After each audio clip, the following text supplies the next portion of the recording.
Active cell होती है, जैसे ये मोर एक्टिव सेल होती है मसल्स में माइटोकॉन्ड्रिया, और प्लांट और एनिमल दोनों में माइटोकॉन्ड्रिया प्रेजेंट होती है। इसका रेस्पिरेशन जो साइज होता है वो ग्लूकोज को बर्न करता है।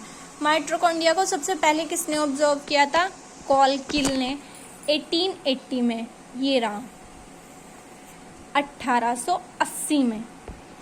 अब माइटोकॉन्ड्रिया का थोड़ा साइज भी डिस्कस कर लेते हैं और नंबर भी डिस्कस कर लेते हैं। माइटोकॉन्ड्रिया पर सेल में 300 से 800 कुछ नंबर में मिलता है। इसका जो साइज होता है डायमीटर वो 2 to 8 नैनोमीटर लेंथ में होता है, और इसका जो एवरेज साइज है वो 0.5 से 1.0 नैनोमीटर होता है। ये अपनी शेप चेंज कर सकता है, जैसे टेनिस रैकेट होता है, और वेस्कुलर तक। ये फिलामेंटस भी हो सकता है और ग्रेनुलर भी हो सकता है। माइटोकॉन्ड्रिया में एक बहुत इम्पोर्टेंट पार्ट होता है F1 पार्टिकल, जो कि कुछ इस तरीके से दिखाई देता है।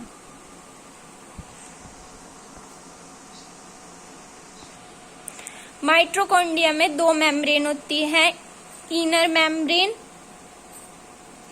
और आउटर, लेकिन यहाँ पे सिर्फ इनर मेम्ब्रेन स्पेस और माइटोकॉन्ड्रियल मैट्रिक्स के बारे में बोला गया, मतलब कि इंटरनल मेम्ब्रेन और आउटर मेम्ब्रेन। और इंटरनल मेम्ब्रेन भी दो तरीके की होती हैं, जो अभी बताया, इंटरनल मेम्ब्रेन और माइटोकॉन्ड्रियल मैट्रिक्स।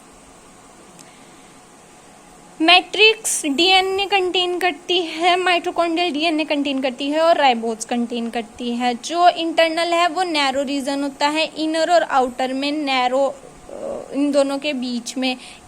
आउटर वाले माइटोकॉन्ड्रियल मैट्रिक्स में कंपार्टमेंट क्लोज होते हैं इनर मैट्रियल्स में, और metabolic step cellular reaction help करती है। सबसे मेन इंपॉर्टेंट बात, माइटोकॉन्ड्रिया दो डबल मेम्ब्रेन से मिलकर बनी हुई होती है, और इसके पास खुद का डीएनए होता है, यानी कि इसके पास खुद का जेनेटिक मटेरियल होता है। मोस्ट इम्पोर्टेंट बात है ये।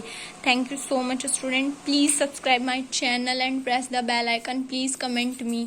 Thank you.